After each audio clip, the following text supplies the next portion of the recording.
Mugamba mutya abali ku channel yaffe eyitibwa Kyayiti YouTube channel yaffe kyembasaba mugende mu maaso n'ogyegattako.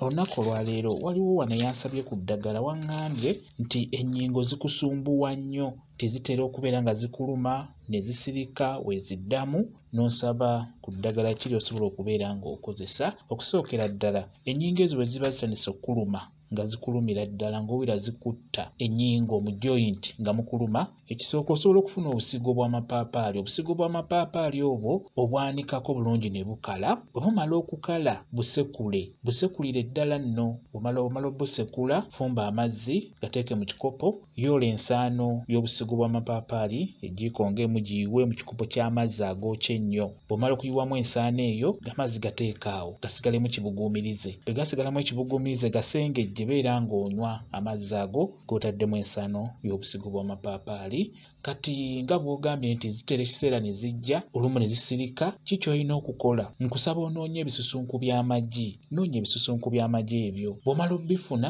bitereeze bulungi. Bw'omala obbitereeza beera ng'obinyigaanyiga, biteeke mu kinu kye bayita ekinu. Sekula ebisusunku by'amagi ebyo, bisekulire ddala nnyo obiggyemu ensaano. Sekula nga bw'osengejja ensaano eyo ku kasengejja kennyini. Sekula nga bw'osengejja paka bw'onaafuna ensaano eyo entono ennyo. Bw'omala okusekula ebisusunku by'amagi n'obiggyamu ensaano, kati ensaano eyo giteeke ku mazzi buli ku makya. Beera ng'ogiteeka ku mazzi ng'onywa amazzi ago buli ku makya.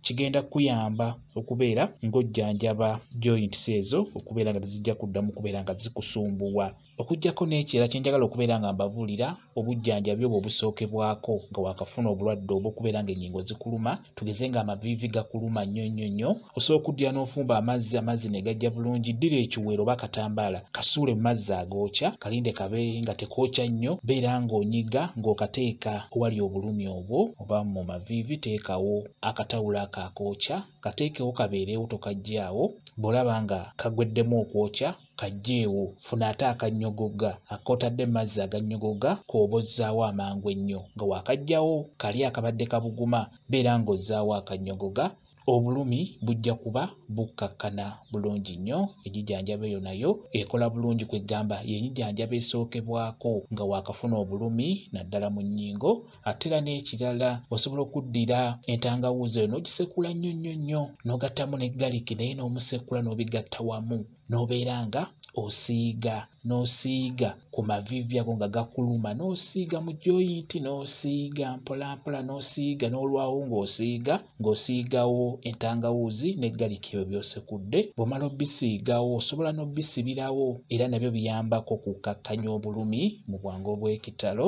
Bwe kityo bwe kiri. Kambawe WhatsApp namba yange, osobola okumbuuza, nja kwongera okunnyonnyola ku viidiyo eno. WhatsApp namba yange eri 0778734 yeeyo WhatsApp namba yange.